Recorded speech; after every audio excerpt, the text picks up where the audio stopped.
مردم افغانستان همدردی بیش از 8 میلیون مردم تاجیکستان را بپذیرید. ما با شما هستیم، پهلوی شما هستیم، برادر شما هستیم و از یک خون هستیم.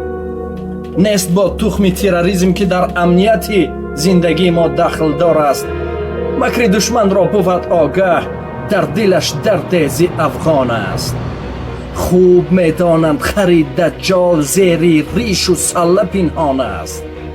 صورتش آدم درونش خوک، دشمن فرزند انسان است. در سعودی زاده این بوجهل، با یهودش عهد و پیمان است. آدمیت در وجود او خفته اندر قهر زندان است. تیره جان در زبان الله، دشمن جان مسلمان است. از نبوغ ما و تو ترسان، در پی فتح خراسان است. این حقیقت را کند تصدیق، هر کی را یک ذره وجدان است. بحر کابل، بحر هر افغان، خود دلم گریان و بریان است. از برای درد تکفیری، مرگ تنها مرگ درمان است.